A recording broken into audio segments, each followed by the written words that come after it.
আসলে শুভম আর শেলির একই দিনে বার্থডে, তাই শেলি যেহেতু বড় তাই শেলির কেকটা সবার আগে কাটা হবে, তারপরে শুভমের কেকটা কাটা হবে। আর যেহেতু তনুমাও ছিল, তনুমার 21 আর এদের দুজনের 22, তাই তনুমা আর শুভম একসঙ্গেই কেক কাটবে।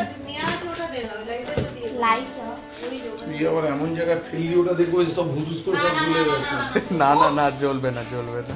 কাগজে ভর্তি আছে।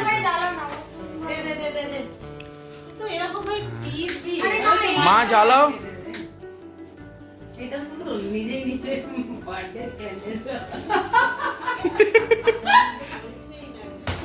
এই তো happy birthday Happy birthday to you. Happy birthday, dear Shelly. Happy birthday to you. সিজিয়া বস পাশে। ও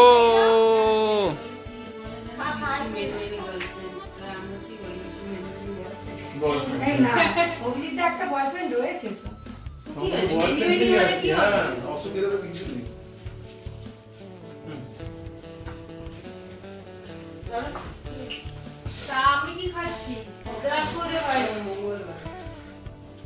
আরে মনে ভক্তি রাখো না।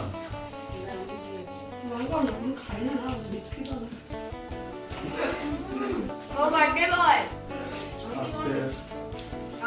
আদ্রিককে কিসের ফ্লেভার বলতো? কিন্তু হেভি খেতে। हाँ बोलिए ना मेरा एक्सिस बैंक क्रेडिट कार्ड का अकाउंट में नहीं সিজিয়া একটু খাওয়া আন্টিকে। ना मेरा किसी का एक्सिस बैंक का नहीं है। আর वो सब सरकारी वाला कंपनी यूनाइटेड बैंक ना यूनाइटेड बैंक है और आपका Bank of India. Perfect. Happy birthday to you, happy birthday to you, happy birthday dear Nitnu, happy birthday to you. Now সবাইকে একটু একটু উঠে উঠে কেক খাওয়াও। ওটা বিল্ডিং এর লোক শুনে নিচ্ছে গিয়ে। আমি আছি, এটা বিল্ডিং এ জানাতে হবে না। একবার এখানে কেক কাটা হলেও আবার একবার ওর মামা বাড়িতে গিয়ে কেক কাটা হবে। আমার অভিজিৎদার জন্মদিনটাও একই সঙ্গে, আর শুভম আর শেলির জন্মদিনটাও একই সঙ্গে, তাই আমাদের কেকগুলো একসঙ্গেই কাটা হয়। সবাইকে একটু একটু কেটে কেটে দে।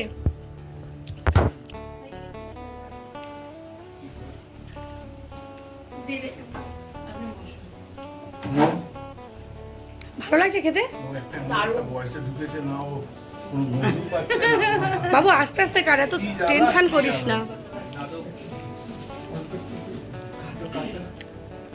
আবার কেটে কেউ খায় নাকি কেক? নে এবার পাখাটা তনুমা চালিয়ে দাও তো। অভিজিৎ আপনি বসে কেকটা কাটুন তো ঠিকঠাক করে। না না আর একটু দে তোর আন্টিকে খাওয়া, সময় আন্টিকে খাওয়ালি? ভিডিও তুললাম না তো। আরে কোথায় চলে যাচ্ছে, ভিডিও তোলা হচ্ছে না। এই দাঁড়া দাঁড়া দাঁড়া,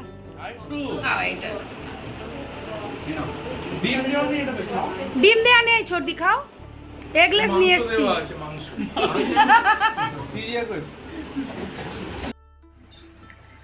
তোমার ছেলে আছে সামনে, সেভ ভিডিও করে দিবে।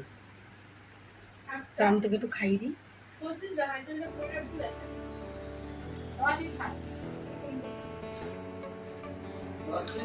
তনু দিদি আসে ভিডিও টিডিও। চোখ বন্ধ করে কেন রে? খাবারটা পুরো টেস্ট পাওয়া যায়। পায়েসটা কেমন হয়েছে? খুব সুন্দর। বলছি পাঁচটা কেমন হয়েছে? খুব বাজে, এক্সিলেন্ট। খুব সুন্দর হয়েছে, হেভি হয়েছে। Thank you. গিফটটা কি? তোর মাই তো তোর সব থেকে বড় গিফট। কাপকেকের বড় ভার্সন। এই যে বার্থডে বয়ের আরও একটা কেক কাটা হবে, কিন্তু এখন সবাই নেই বলে তাই ছোট্ট করে এখন একটা এই কেকটা তার মামা নিয়ে এসছে কাটার জন্য। আর গাড়ি আছে আমার। না মা, হ্যাপি বার্থডে টু ইউ, নে একসঙ্গে happy birthday to you, happy birthday to you, happy birthday dear Shubham, happy birthday to you, may God bless you, may God bless you, happy birthday, happy birthday, happy birthday to you.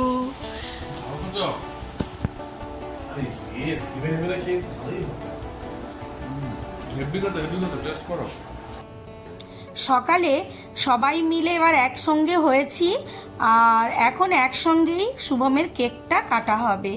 তো সব ready হয়ে গেছে, এবার একে একে আশীর্বাদ করবে, তারপর কেকটা কাটা হবে।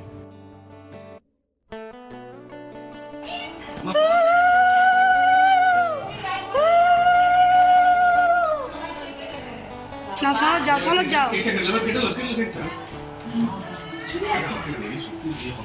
অনেকটা লেট হয়ে যাবে বাপ্পা। আমি বাবু লে লে, বাপ্পা একটু আশীর্বাদ করে দেখ, পায়েস একটু মুখে ঠেকাইছো মা। ল তুমি ছেড়ে এবার বাপ্পাকে দে দাও, তোমার হয়ে গেলে বাপ্পাকে দে দাও।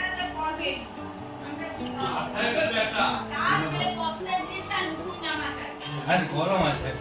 গরম? হ্যাঁ। একটু ফু দেবো তো।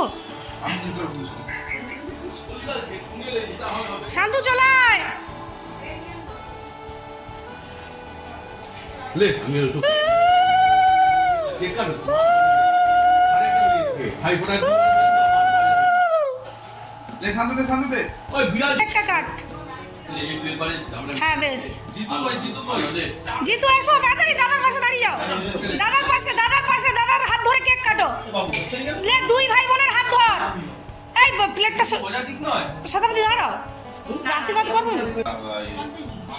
আগে দৌড়া মাছটা কিনে আরে এখন কিছু খাবার দিও না। না। ছেড়ে দে ঘোরা দে উল্টো এই সবাই মিলে একসঙ্গে বলবে, মা আসো। না না 18-19 না, বাবুর মানে 21 বছর পূর্ণ হয়ে যাবে। দুষ্টু 21, হ্যাঁ 21-22 পা দিবে মা। বাবুর 21-22 পা দিবে বলো। খারাপ করে দে খারাপ মোমবাতি দে ওর মা তো পুরো মুখস্থ গোটা গ্রামের হিসাব বলো দেখ মা বাবুর 21-22 পা দিবে। হাই যা ঠিক আছে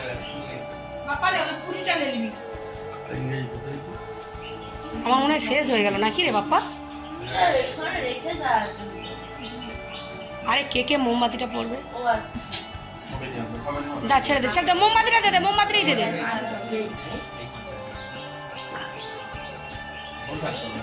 আরে আরে হবে নি আরে আরে পাশে তো বসে না, প্লেটের মধ্যে না প্লেটের মধ্যে না আরে ওখানে ফেলাও, হ্যাঁ ফেলাও। প্লেটটার উপর দিতে বলি এই তো লে গ্যাস নয়, বাবুদের happy to you, happy birthday to you, happy birthday dear Shubham, happy birthday to you, may God bless you, may God bless you, happy birthday, happy birthday, happy birthday to you. Bappa একটু ওকে খাই দিয়ে তুই বেরিয়ে যা।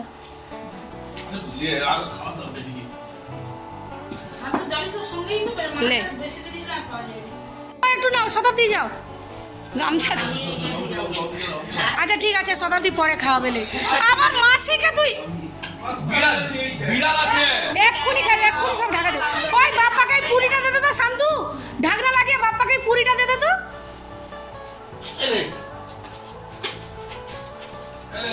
বাবলে একাই খাচ্ছে, বাবা পাপাকে খাও, পাপাকে খাওয়া। বাপি একটু খাইছে তোকে। মিলবে নি শরীর খারাপ হবে বাবু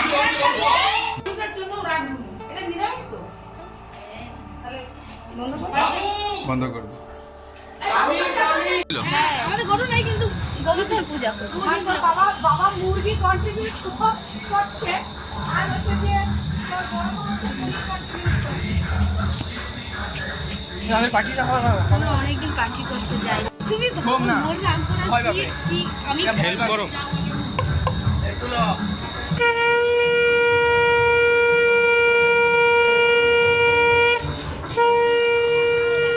শুভম, শেলি, তনু সবার জন্মদিনের কেক টেক কাটার পরে সন্ধেবেলা সবাই আবার চলে এলো। ওখানে সকালে ভাইফোঁটা কমপ্লিট হয়ে গেছিলো। তারপরে সন্ধেবেলা আমি, সনদ, শুভম আবার চলে এলাম আমার ছোটো ননদের বাড়ি। ওখানে আমার দাদা আর সনদ দুজন মিলেই মন্দিরে বসে পড়েছে। এই মন্দিরটা গোপালজির মন্দির। তো এইখানে দুজনে মিলে বসে পড়েছে ভাইফোঁটা নেওয়ার জন্য। ছোট দিয়ে এই দুজনকে একসঙ্গে, মানে আমার বিয়ের পর এই প্রথমবার দেখলাম দাদা আর সনদ একসঙ্গে বসে দিদির কাছে ফোঁটা নিতে পারছে। কারণ কখনো সনদ তো ছুটি পায় না, থাকতে পারে না, কিন্তু এইবারটা সনদ ছুটি পেয়েছে। তাই দাদাও বলল রাতে আসবে, তাই সনদও রাতে এসে ছোটদির কাছে ফোঁটা নিতে এলো। তো ছোটদিও ভীষণ খুশি, একসঙ্গে দুই দাদাকে সঙ্গে পেয়েছে। ছোটদি আমার বরের থেকে ছোট, কিন্তু যেহেতু আমার থেকে দিদি বড় তাই আমি দিদি বলেই ডাকি। যাই হোক, ছোটদি তো মালাটা পরাতে পারলো না, তাই আমাদের বৌমণি ট্রাই করছে মালাটা পরানোর জন্য। আর দাদার জন্য জায়বু তুলসীর মালা এনেছিলেন, তাই অনেকটাই বড় ছিল, কোনো অসুবিধে হয়নি। তো ছোটদি ভাইফোঁটা শুরু করে দিয়েছে। আর খানিকক্ষণ আগেই ফোঁটার মিষ্টি জলখাবারটা বাড়িতেই খাইয়ে দিয়েছিল, কারণ ওরা বললো যে মন্দিরে বসে আমরা খাবার খাবো না। তো খাবারটা আগেই খেয়ে নিয়েছে, তারপরে দুজনে মিলে ফোঁটা নিতে বসে পড়েছে। যাই হোক, প্রথমবার একসঙ্গে ফোঁটা পেয়ে ওরা দুজনেই খুব খুশি, ছোটদিও ভীষণ খুশি আর আমরাও খুব খুশি। কারণ আমি কোনোদিন ছোটদির বাড়ি ভাইফোঁটাতে আসিনি। যেহেতু আমাদের ভাইফোঁটার সব কিছু সকালেই মিটে গেছিলো, তাই সনদ বলল চলো, আমি একা একা যাব না, তোমরাও চলো। তাই শুভম আমি ওর সঙ্গে এসেছিলাম। ভাইফোঁটা নিয়ে রাতের খাওয়া দাওয়া খেয়ে আমরা আবার শ্রীরামপুরে চলে যাব, তবে কালকেই আমরা আবার কলকাতায় ফিরে যাব। তো এর পরের সপ্তাহটা আমাদের আবার আরও অনুষ্ঠানে ভরা। তো কি কি অনুষ্ঠান হবে সেইগুলো সব আপনাদের সঙ্গে শেয়ার করব। ভাইফোঁটা আমাদের সবার যেমন খুব ভালো কাটলো, ছোটদি, তনুমা সবারই ভালো কাটলো, কারণ তনুমার পরের বছর নতুন জীবনে প্রবেশ করবে। অতএব এই ভাইফোঁটাটা ওর কাছেও মোটামুটি খুবই ভালো ছিল। ওই যে বাইরে টাটা করছে বসে বসে, এখন ওরা ঝুরঝুরি জ্বালাবে, বাজি পোড়াবে, সব কিছু ওরা ওখানে করছে, ভাই বোনরা মিলে একসঙ্গে আনন্দ করছে। তবে পুতুটাকে আমরা সবাই ভীষণ মিস করছি, কারণ ওর আবার কলেজ খুলে গেছে তো, আর রাজার বিয়ের সময় অনেক কটা ছুটি হয়ে গেছিলো, তাই পুতু আর অ্যাটেন্ডেন্সটা ওর কম হয়ে যাবে, এক্সামে বসতে পারবে না, ওই ভয়েই ও কিন্তু চলে গেছে। এবছর ভাইফোঁটাতেও থাকতে পারলো না, কারণ নভেম্বর মাসেই ওর এক্সাম শুরু। অ্যাটেন্ডেন্সটা পার্সেন্টেজ কমপ্লিট না হলে তো প্রবলেম হবে, তাই ওর মন খারাপ হচ্ছে এবং বলছে আমার একটু কেঁদে নিতেও ইচ্ছে করছে। তাই আমি বললাম ঠিক আছে, একটু কেঁদে নে, পরের বছর ট্রাই করা যাবে। তো যাই হোক, কালী পুজো, ভাইফোঁটা, জন্মদিন সব কিছু মিলিয়ে ঝুলিয়ে খুবই ভালোভাবে কাটলো। ভিডিওটা ভালো লাগলে একটা লাইক দেবেন, আর যদি আমার চ্যানেলে নতুন বন্ধু হয়ে থাকেন তাহলে প্লিজ বন্ধুরা চ্যানেলটা সাবস্ক্রাইব করবেন। ছোটদির জন্য যে গিফটটা আনা হয়েছিল সনদ সেটা নিয়ে বসতেই ভুলে গেছিল, পরে অবশ্য মনে হয় সনদ সেটা ছোটদিকে দিল। যাই হোক, ভিডিওটা তবে আজ এখানেই শেষ করছি, নতুন ভিডিও নিয়ে আবার হাজির হব।